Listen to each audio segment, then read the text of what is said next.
Hey everyone, and welcome back to my channel. Today I have a native seahorse for you. So the species name for the seahorse is Hippocampus hilonis. It is one of our native species to Hawaii. I caught her this past weekend for a research project. I'm really excited for this research project. I know some people get upset when they hear about animals being wild collected. If you're going to do research and learn more about an animal, a lot of the time you need to do it and get them from the wild. This seahorse will be used for a study where we're going to look at the bacteria that lives on her skin and the coating and see how it affects her. So if it's something that protects them from other infections or if it's something that's potentially harmful. Either way, we want to know what it is and what it does, and then she will hopefully find a mate. I'm really hoping to find her a mate in the next couple weeks, and then if everything goes well, she'll get to have a whole bunch of babies, and we're going to do some studies seeing how best we can help the babies survive and different survival studies. So we want to basically raise as many baby seahorses as we can and figure out the best way to do it so that we don't have to rely on wild collections. So people who want to raise seahorses for the aquarium trade, instead of having to wild catch them, we'll be able to give them a recipe of this is the easiest, best way to raise seahorses in captivity. And for all the extra babies that we have, we will try and release as many as we can back into the wild, into the area we collected her from. So I won't be sharing where she came from. I don't want people to go out and collect a whole bunch of seahorses, especially if you've never kept a seahorse before. They're pretty tricky. You might see that this one is in a tank filled with a whole bunch of shrimp. This is not her main tank. She has a nice big tank that I've been keeping her in, where she has tons of room to swim around and a whole bunch of different prey items. But one of the things I noticed is I hadn't seen her eat since I'd caught her.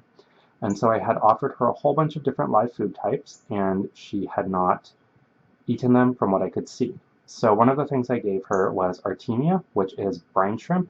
For those of you who had sea monkeys, I gave her sea monkeys. She didn't really pay much attention to them, and I never saw her eat one, so I assumed that she wasn't eating them.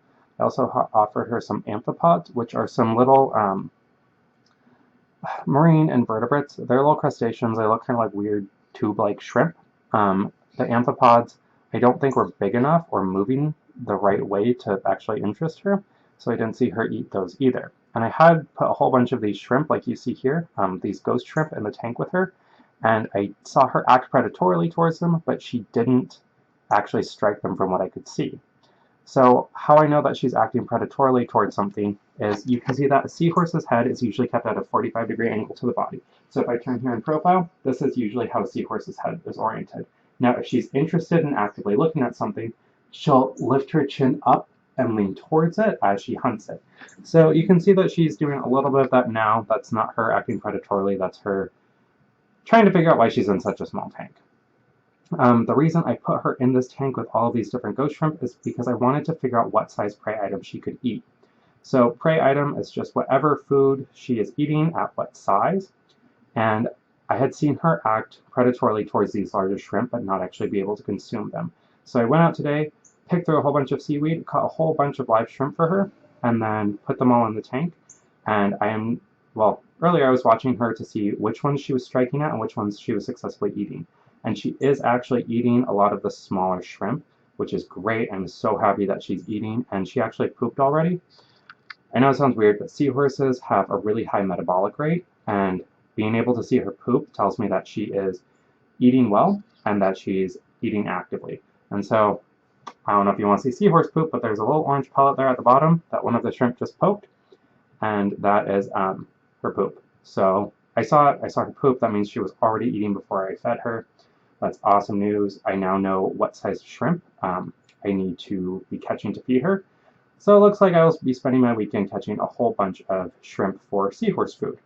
But that's what happens when you keep live animals before they eat frozen food and before I can feed her any prepared foods. So that's what I'm going to do, because I want to give her the best chance I can at reproducing and having a whole bunch of babies so we can learn more about the species, learn how to take care of them. That's the main point of this research project. So I'm hoping that everything goes well and I can find her a mate. This one's still pretty small, but hopefully we can find her a nice mate. Anyways, that is it for today. If you guys liked this video, please thumbs it up or subscribe to my channel. If you have any questions or comments about seahorses, please leave them below. I would love to hear them. If you didn't like my video, please tell me why. I would love to give you guys more information, anything you want to know. I can actually give a full seahorse lecture. I give one to the marine biology classes at UH Manoa. So if you would like to get that lecture sometime, it's like about 20 to 30 minutes long. I can do that, or I can do it in parts. Whatever you want, just let me know. You can subscribe to this channel or follow me on Instagram or Facebook. Ask any questions you want there. I'll be posting more about the seahorse and all my other projects in the near future. So have a good one, everyone. Aloha.